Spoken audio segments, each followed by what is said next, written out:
नमस्कार मंडळी, आज आपण खडतर आयुष्य ही कथा बघणार आहोत. मनातल्या भावनाची जेव्हा कुणाला कदर नसते किंवा कदर असूनही कोणाला काही करता येणार नाही, अशी भावना जेव्हा आपल्या मनात घर करते तेव्हा आयुष्यात समोर जाण्या वाचून पर्याय नसतोच. तिच्या जीवनात असंच काहीसं घडलं होतं. त्यामुळे आता तिला समोरचा प्रवास खूप जपून करावा लागणार होता. तिने ठरवलं की आता आपल्या आयुष्यात कोणालाच जागा द्यायची नाही. किमान आपला शिक्षण पूर्ण होत पर्यंत तरी. असेच विचार घेऊन ती निघाली होती आपल्या घरातून हॉस्टेलवर जाण्यासाठी.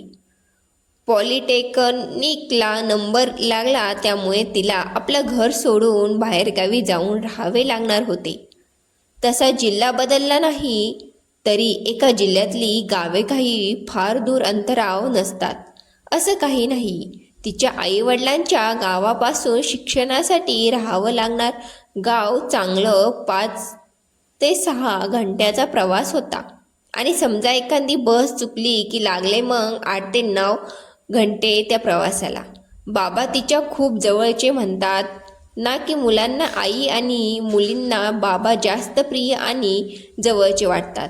ती सुद्धा तिच्या बाबांची खूप लाडकी होती. एकुलते एक म्हणून सगळे खूप लाड करायचे तिचा. आणि दिसायला सावळी असल्यामुळे चिडवायची सुद्धा. ती लहान असताना जरा चिडक्याच स्वभावाची होती. कोणी जरा चिडवलं की लगेच तिचा राग नाकावर दिसायचा.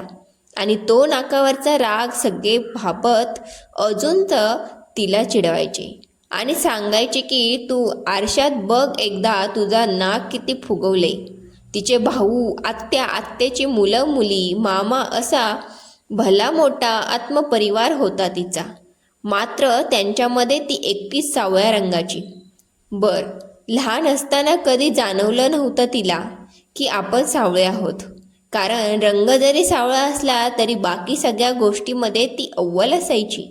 अभ्यासात हुशार असल्यामुळे सगळ्या शिक्षकांच्या आवडीची होती. तसेच खेळणे, नृत्य, गाणे या सगळ्या सांस्कृतिक कार्यक्रमात ती नेहमी असायची. नुसतं भाग घ्यायची म्हणून नाही, तर नेहमी पहिला क्रमांक तिने तिच्या शाळेला मिळवून दिला होता. एकदा तिच्या शाळेमध्ये महात्मा फुले यांच्या जयंतीचा कार्यक्रम होता. कुठलेही कार्यक्रम शाळेत राहिले की ती भाषण द्यायला नेहमी समोर असायची. पण आज मात्र तिने भाषणाची काही तयारी केली नव्हती. तिची आदल्या दिवशी तब्येत बरी नसल्याने तिला भाषणाची तयारी करता आली नव्हती. ती शाळेत जाऊन प्रार्थनेच्या वेळी मागेच उभी राहिली. तितक्यात एका शिक्षकाने तिला हाक मारली. तिला समोर यायला सांगितले. ती निमूटपणे समोर गेली आणि त्या शिक्षकाला सांगितले की सर, आज माझी तब्येत बरी नाही म्हणून मी भाषण देऊ शकणार नाही. काल मी भाषणाची काहीच तयारी केलेली नाही. पण त्या शिक्षकाने तिला म्हटले की बोल 2 तरी शब्द. तुला अशाच भाषणाच्या स्पर्धेमध्ये पहिल्या क्रमांकाचं बक्षीस दिला होता मी. छान भाषण देते तू.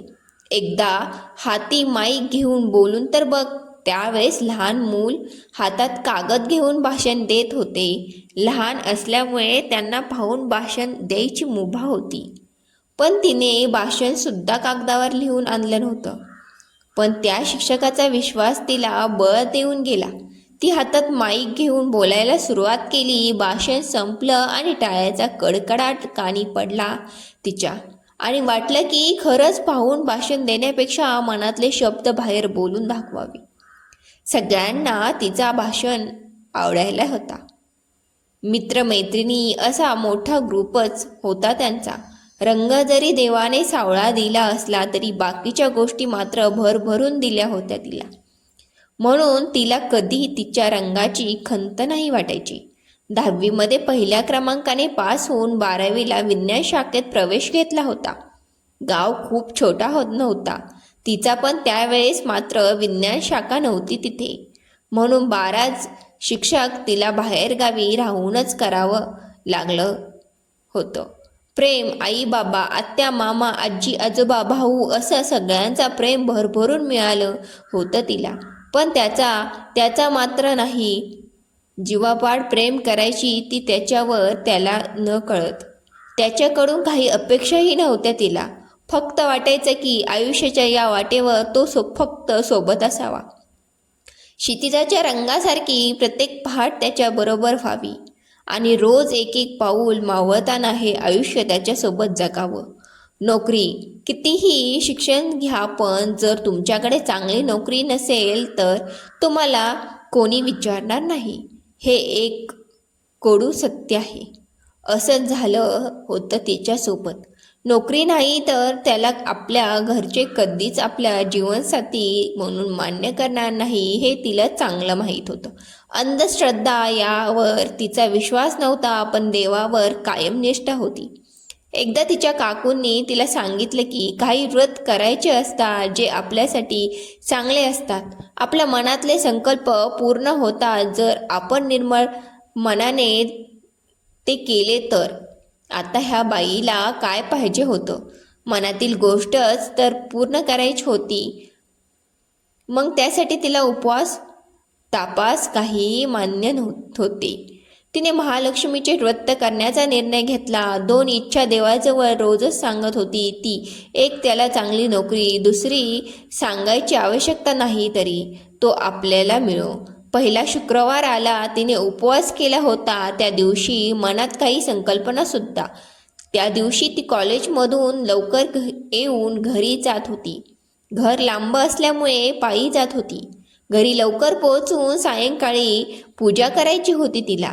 ती भराभरा चालत होती. कॉलेजमधून घरी पायी जाणे हे रोजच होतं आणि रोज तिला वाटायचं की आपण असंच एकटे या रस्त्यावरून जावे आणि कधीतरी तो आपल्याला समोर भेटावे.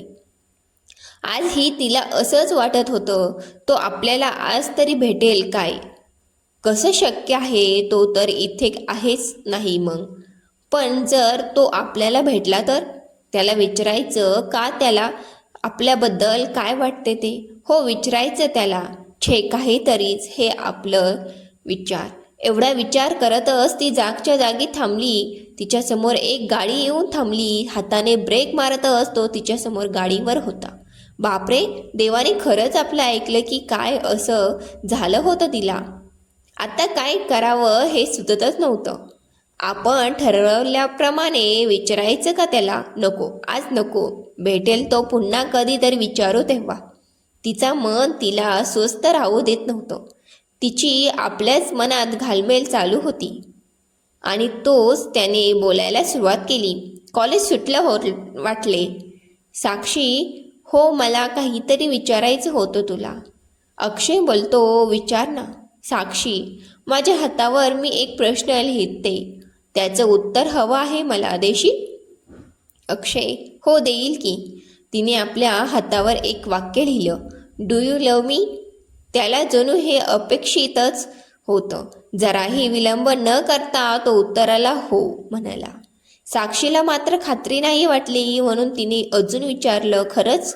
त्याने अजून एकदा हो म्हणत खात्री पटवून दिली.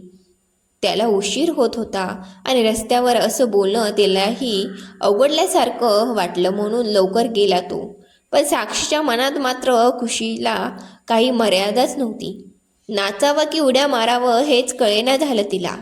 घरी आल्यावर तिच्या मैत्रिणी आधीच येऊन होत्या तिच्याकडे पूजेसाठी. पण तिची एवढी खुशी पाहून त्यांना न राहून त्या विचारल्याच तिला की काय झालं ग तुला वेडाबाई? रस्त्या बिस्त्यात तो तर नाही ना भेटला? खिल्ली उडवून त्या विचारत होत्या तिला आणि तिने जोरात हो म्हणत त्यांना गोल फिरवू लागली. तिला एवढ्या खुशीत बघून तिच्या मैत्रिणींना पण खूप आनंद झाला होता. तिच्या मनात तो केव्हापासून होता हे त्यांना माहीत होतं. फक्त त्यांनाच नाही तर हे त्याला देखील माहीत होतं. तो तिला नेहमी भेटायचा, बोलायचा, पण आपल्या मनातलं कधी बोलून दाखवत नव्हता.